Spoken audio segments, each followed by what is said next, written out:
नमस्कार, मैं जितेंद्र चतुर्वेदी। बात प्रधानमंत्री नरेंद्र मोदी की उस मुलाकात की करेंगे जिसने सपा के मुखिया अखिलेश यादव को हिलाकर रख दिया है। वो इतने सदमे में क्यों है? आखिर पीएम किन सांसदों से मिले हैं जिसके कारण पूरी सपा जो है वो थर थर कांपने लगी है? तो क्या मुलाकात है, कौन से सांसद थे, समाजवादी पार्टी के डरने का क्या वजह है, वो सब विस्तार से समझेंगे। साथ ही साथ ये भी जानेंगे कि केंद्रीय गृह मंत्री अमित शाह की ये जो कैथोलिक चर्च वालों के साथ मुलाकात थी बीती रात, उसमें क्या हुआ। वो बैठक जो है FCRA बिल को लेकर हुई थी, तो उसमें क्या कोई सहमति बन पाई, वो जानेंगे। साथ ही साथ 362 वाला जो आंकड़ा है, बीजेपी कहां तक पहुंची है अपने गठबंधन सहयोगियों के साथ, कितना कम है, इसको भी जानेंगे। लेकिन उससे पहले एक अपील है, वो ये कि कृपया कार्यक्रम पूरा देखा करें। पिछला जो कार्यक्रम हमने किया जिसका शीर्षक है पीएम नाराज, HM का जाना तय, आपने इतना पढ़ा लेकिन पूरा किस्सा नहीं सुना, तो कृपया पूरा किस्सा सुनिए और उसके बाद में आप उस पर टिप्पणी करिए। अब आते हैं अभी कि पीएम की मुलाकात किससे हुई। कहा जा रहा है तकरीबन 47 सांसदों से पीएम ब्रेकफास्ट पर मिले हैं। अब ये जो ब्रेकफास्ट है वो समाजवादी पार्टी को बड़ा परेशान कर रहा है, और ये इसलिए कह रहा हूं क्योंकि अखिलेश यादव ने बाकायदे पोस्ट डाली ब्रेकफास्ट। ठीक है साहब, उन्होंने एकदम जो है इसका संधि विच्छेद कर दिया।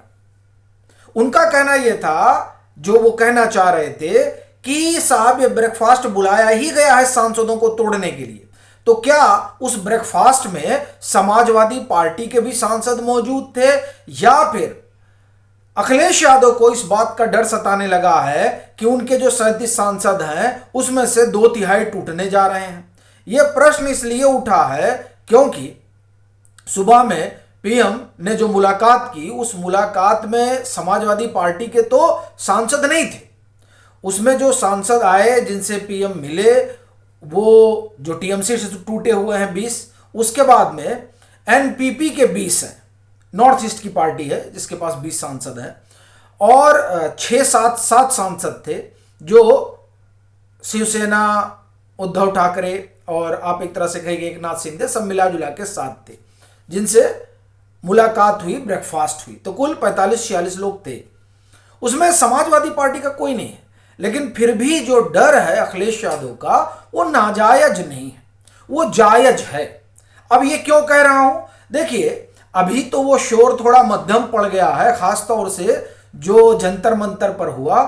नहीं तो जंतर मंतर प्रकरण से पहले ओपी राजभर बराबर इस तरह का बयान दिया करते थे, और ये माना जा रहा था कि वो बयान दे इसीलिए रहे हैं चूंकि उन्हें इस बात का भरोसा है कि पार्टी टूट रही है, और उसके लिए वो कई सारे अपना कथनाक भी गढ़ रहे थे। हालांकि चूंकि वो केंद्रीय गृह मंत्री का हवाला दे रहे थे कि इनके चाचा मिले हैं, तो इसलिए माना जा रहा था कि यूं ही वो गृह मंत्री का नाम नहीं ले रहे हैं, कुछ तो है जो अंदर चल रहा है। और वैसे भी अभी आप देखें तो जो टूट फूट हुई है, उस टूट फूट में बीजेपी ने कोई इनिशिएटिव नहीं लिया है। इनिशिएटिव जो लिया है वो गठबंधन के सहयोगियों ने लिया है।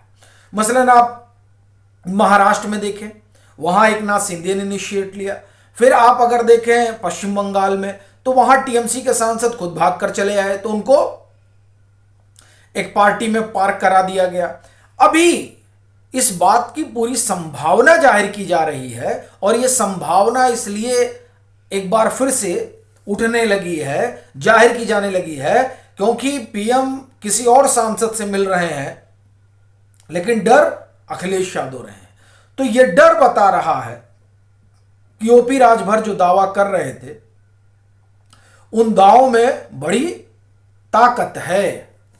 लग रहा है कि कुछ बड़ा टूट फूट होने जा रहा है, और इसी से जुड़ा हुआ है 362 वाला मसला।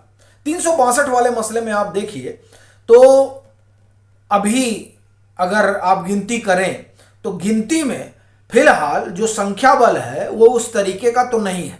अगर फौरी तौर पर आप देखें तो 293 थे, उस 293 में आप ये कहें कि 20 जुड़ते हैं। 293 में आप जब 20 जोड़िएगा तो ये कुल जमा होते हैं 313, और 313 में फिर आप 6 जोड़िए जो आए हैं यूबीटी से, तो ये हो जाते हैं 319। ये 319 और उसमें 20 जोड़िए एनपीपी की जो पीएम से मिले हैं, तो वो 20 आप जोड़ लीजिए तो ये हो जाते हैं 340 के आसपास। ठीक साहब, यानी अभी जो कमी है वो 22 की है। अब वो 22 की कमी पूरा करने का 2 तरीका है। एक, डीएमके खुला समर्थन करे, इसकी संभावना बड़ी है और यह माना जा रहा है कि डीएमके आएगी, वो समर्थन करेगी, वो बीजेपी के साथ खड़ी होगी डिलिमिटेशन बिल पर। हाँ, ये जरूर बार बार कहा जा रहा है कि हमें अभी जो है नहीं मिला है, हमें ड्राफ्ट मिलेगा फिर हम बात करेंगे। तो ये सारी चीजें एक औपचारिकता है जो होती है, तो वो हो रही है, लेकिन ये तकरीबन तय माना जा रहा है। और फिर उसमें आप पवार गुट का भी रख लीजिए, 8 सांसद तो उनके भी हैं। तो जो संख्या वाला मसला है उसको पूरा पूरा माना जा रहा है, लेकिन फिर भी सेफ साइड में शायद ऐसा लग रहा है कि समाजवादी पार्टी को भी रखा गया है कि अगर मामला नहीं बनता है उधर से 22 वाला, यानी डीएमके की तरफ से, तो इधर कुछ कर दिया जाएगा। अब देखिए, ये मैं इसलिए भी कह रहा हूं क्योंकि जिस तरीके से अखिलेश यादव परेशान है, उस परेशानी का कारण यही है कि उनको डर है अपनी पार्टी टूटने का। तो एक तो ये हुआ। अब जो आखिरी बात है केंद्रीय गृह मंत्री अमित शाह वाली, उस पर आते हैं। पता नहीं आप पिछला देखेंगे या नहीं देखेंगे, लेकिन 2-3 चीजें बड़ी आपको साफ कर दें कि उसमें यह बताया गया है कि दरअसल इस तरीके का अभियान चलाया जा रहा है, और उस अभियान चलाने की वजह क्या है। 2 कारण है जो कहा जा रहा है कि पीएम भी नाराज हैं और अमित शाह को इस्तीफा देना पड़ेगा। उसके 2 कारण हैं। वो दोनों कारण क्या है जिसकी वजह से इस तरह का अभियान चलाया जा रहा है, वो समझने के लिए आप उसको जरूर देखिए, फिर आप जानेंगे कि दरअसल वो जो शीर्षक है, उस शीर्षक की असली कहानी कहां है। अब जो बात हम लोग कैथोलिक चर्च वाली कर रहे थे, जो आप एक तरह से कहें कि अच्छा मिले, ये मुलाकात एफसीआरए की वजह से हुई थी, और उन लोगों का जो अपना कंसर्न है वो ये हुआ था कि कंसर्न दूर किया जाएगा। देखिए, एचएम की ये कोशिश है कि हमें कंसेस बनाए, यानी एक आम राय बने, और ऐसा नहीं है कि उनके पास एफसीआरए बिल के लिए कोई 2/3 बहुमत चाहिए। नहीं, सरकार ये चाहती है कि आम सहमति बने, ताकि बाद में फिर कोई इस तरीके का नैरेटिव न गढ़े कि नहीं साहब देखिए ये तो हमारी बात सुने ही नहीं, अपने मन से इन्होंने पास करा लिया। आपको ध्यान होगा कि कैसे जो है तमाम बिल पर बात होती है और उस बिल को कह दिया जाता है कि हम तो थे ही नहीं, ये तो पास करा लिए। जैसे किसान बिल का बड़ा अच्छा उदाहरण है कि जब वो पास हुआ था कृषि कानून, 3 कृषि कानून, तो यही कहा जा रहा था कि हम लोग तो थे ही नहीं, ये तो अपने मन से अकेले ही पास कर लेते हैं। तो इसीलिए सरकार अब की बार मौका नहीं देना चाहती है कि फिर आपको इस तरह का उल्हाना आप दे, आप बैठे हैं, आप बताइए। तो चर्चा हो रही है, और जो चर्चा है वो बहुत फ्रूटफुल नहीं दिखाई दे रही है। वो चाहे राहुल गांधी से हुई हो या और भी जो स्टेक होल्डर हैं उनसे बात हो रही है, तो देखिए एक रिजिडिटी वाला मामला एक धड़े के साथ है, और उसको लेकर ये माना जा रहा है कि केंद्रीय गृह मंत्री अमित शाह तैयार नहीं है। वो किसी शर्त पर या किसी किंतु परंतु पर आप एक तरह से कहें कि वो राजी होने को तैयार नहीं है। यानी बिल पास होगा, बिल आएगा, उसके लिए कोई समझौता नहीं होगा, जो नियम है उसी नियम के तहत सारी चीजें होंगी। तो ये जो एफसीआरए बिल को लेकर जो स्टैंड है वो बड़ा क्लियर है।